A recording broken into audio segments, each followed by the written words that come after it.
साठी महत्त्वाची आणि मोठी बातमी ती म्हणजे रखडलेल्या 24-25 वर्षातील पोलीस भरतीचा मार्ग आता मोकळा झालाय।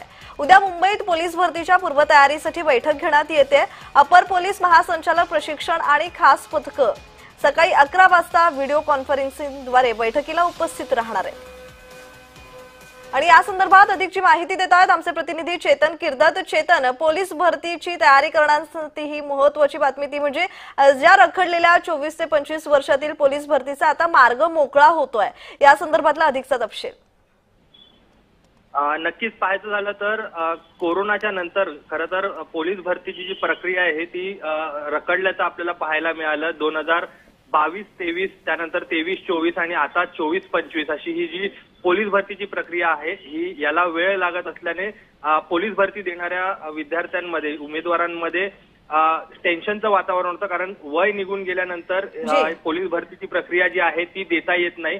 त्या मात्र आता 2024-25 वर्षाची पोलीस भरतीचा जो मार्ग आहे तो मोकळा होताना आपल्याला पाहायला मिळतो। उद्या खरं तर मुंबईत पोलीस भरती 2024-25च्या पूर्वतयारीसाठी एक महत्त्वाची बैठक जी आहे ती बोलवण्यात आलेली आहे आणि अपर पोलीस महासंचालक प्रशिक्षक व खास पथके महाराष्ट्र राज्य यांच्या अध्यक्षतेखाली सकाळी 11 वाजता ही बैठक जी आहे ही पार पडणार आहे। आणि महत्त्वाचं म्हणजे व्हिडिओ कॉन्फरन्सिंगद्वारे ही बैठक जी आहे ती बोलवण्यात आलेली आहे। या बैठकीसाठी मुंबई पोलीस आयुक्त असतील, ठाणे शहर पोलीस आयुक्त, पुणे शहर पोलीस आयुक्त, नागपूर, नवी मुंबई, मीरा भाईंदर, पिंपरी चिंचवड, नाशिक शहर, संभाजीनगर शहर, अमरावती शहर, सोलापूर शहर आणि लोहमार्ग पोलीस असे आयुक्त जे आहेत हे व्हीसीद्वारे या बैठकीला उपस्थित राहणार आहेत। धन्यवाद चेतन, तुम्ही दिलेल्या माहितीसाठी।